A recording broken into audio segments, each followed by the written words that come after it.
बचपन में सुनते थे कि अगर पाकिस्तान ने एक बटन दबा दिया तो इजराइल नजर भी नहीं आएगा। अब पता चला वो टीवी का बटन था। पाकिस्तान ऐसा मुल्क है जिसके पास एटम बम है, ठीक है, मगर ये शुरली भी नहीं चलाएंगे। कि अभी मैंने बात की, उन्होंने तो ओपनली ये स्टेटमेंट दे दिया कि हम इसराइल के साथ खड़े हैं, ठीक है, यानी कि उनकी फॉरेन पॉलिसी नजर आ रही है कि भाई में हस्बे मामूल अमेरिका, बरतानिया, जर्मनी, फ्रांस और भारत ने खुलकर इसराइल की हिमायत की। तो तैयारी देख लीजिए आप।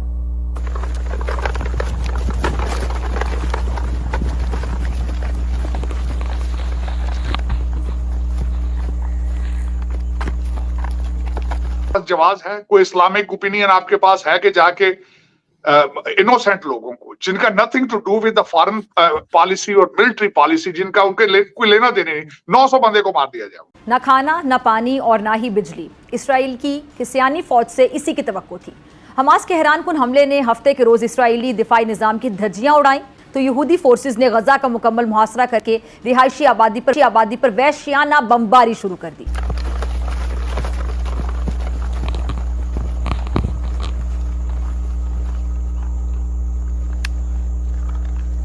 ईरान को साइडलाइन कर दिया गया है with great powers and all that. तो वो समझते हैं कि हम जो कर सकते हैं वो इसी तरीके से ही कर सकते हैं। सीरिया में वो हौतीस को सपोर्ट करते। इसराइली तैयारों की बमबारी से मुतादिद कसीरुल मंजिला इमारतें मलबे का ढेर बन गईं। इसराइली फजाइया के साथ साथ इसराइली बहरिया की जानिब से भी मकबूजा फलस्तीनी इलाकों पर बमबारी की। कई जो इस्लामिक ममालिक हैं वो उन ग्रुपों को भी सपोर्ट करते रहे हैं। Those have been very close to al-Qaeda and Turkey जो है वो भी जारी बात है सीरिया के अंदर जो है वो जिसे वो कहते हैं मिलिट्री ऑपरेशंस में इन्वॉल्व रहा है। हमास वॉर लाइव अपडेट्स के साथ इससे पहले कि मैं आपको ये बताऊं कि ईरान के वो $6 बिलियन कौन से हैं जिसकी बात की जा रही है, कि क्या ये $6 बिलियन इस जंग में इस्तेमाल किए गए हैं, क्योंकि ये $6 बिलियन जो कि फ्रीज थे और जिनको अनफ्रीज किया गया अमेरिका की तरफ से, क्या इनका इस्तेमाल इस जंग में हुआ है। लेकिन उससे पहले सवाल ये किया जा रहा है कि पाकिस्तान से अभी तक क्या गजा की तरफ कोई जंग लड़ने के लिए दौड़ा भागा गया है या नहीं गया। इसकी वजह यह है कि आप जानते हैं कि पाकिस्तानी तो इस बारे में बहुत जज्बाती हैं और हमेशा से एक बात की जाती है कि हम जो हैं ऐसी किसी भी जगह पर जाकर सबसे पहले अपना झंडा लहराएंगे और हम हरावल दस्ते में होंगे। हरावल दस्ते का मतलब है सफ़े अव्वल में, यानी कि पहली लाइन जो होती है उसके अंदर होंगे, सबसे पहले हम जान देंगे, फिर गजा के लोग हमारे पीछे होंगे। तो मैं देख रही थी कि 2-3 वीडियोज़ ऐसी चल रही थी, जैसे कि हमारे जो प्यारे ज़ैद हामिद साहब हैं, उनकी एक वीडियो बहुत वायरल हो रही है भाई सोशल मीडिया पे, और वो उसके बारे में कहा जा रहा है कि ये तैयारी कर रहे हैं और ये तैयार हो चुके हैं, गजा की तरफ जो है ये किसी भी उससे जो पतली गली से निकलने वाले हैं। तो तैयारी देख लीजिए आप।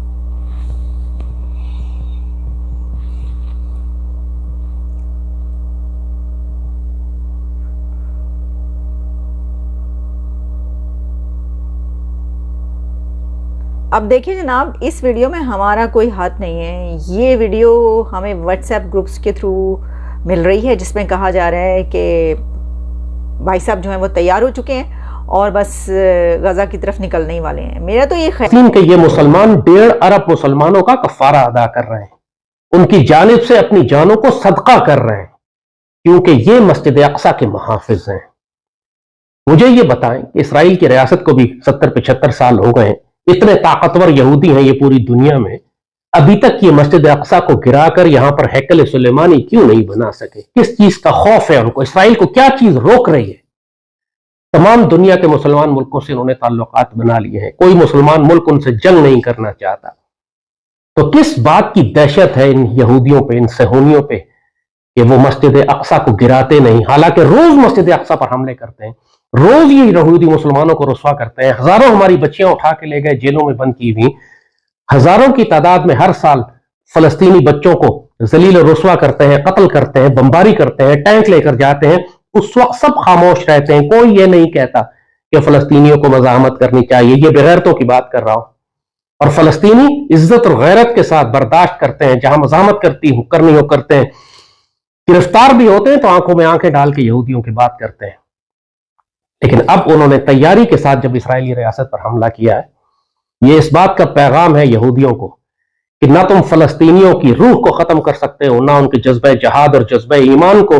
और ये मुहाफिजीन मस्जिद अक्सा जो तुम्हारे दरमियान में तुम्हारे नजदीक बैठे हुए हैं, ये कभी तुम्हें इजाजत नहीं देंगे कि तुम मुसलमानों के क़िबला अव्वल को शहीद करके यहाँ हैकल सुलेमानी बना सको। खबर नहीं आई, बल्कि ये कहा जा रहा है बचपन में सुनते थे कि अगर पाकिस्तान ने एक बटन दबा दिया तो इजराइल नजर भी नहीं आएगा। अब पता चला वो टीवी का बटन था। सर टीवी पे कहीं नजर नहीं आ रहा, कोई बातचीत ही नहीं हो रही। बातचीत हो रही है कि अदालतों में इस वक्त क्या हो रहा है, और खान साहब को जो है वो दीवार तोड़ के उनके लिए जगह बनाने की बात की जा रही है जहाँ पे वो वॉक कर सकें, और इस तरह की बहुत सारी बातें चल रही हैं। लेकिन ना तो कोई गजा की बात कर रहा है, ना कोई इसराइल की बात कर रहा है। तो हम तो बात कर रहे हैं, आपको बताते रहेंगे। लेकिन हाँ, एक और बात चल रही है, और वो ये है कि वो कह रहे हैं कि एक और पाकिस्तान ने नया मिसाइल बनाया है, जो कि वो मिसाइल जो है वो दागा जाएगा किसकी तरफ, आप जानते हैं, इसराइल की तरफ। आप देख लीजिए, इसका नाम रखा गया है हलवीन मिसाइल। मुझे नहीं पता हलवीन क्यों रखा गया,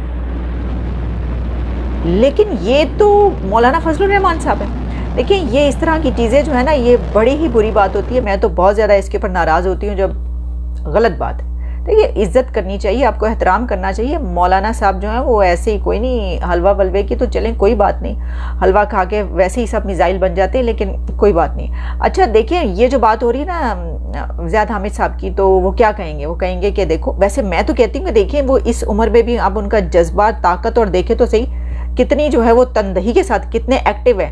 खैर, वो कहेंगे इस उम्र में क्या मतलब है तुम्हारा, इस उम्र में, यानी कि अच्छे खासे जवान बंदे हैं वो, देखा नहीं आपने?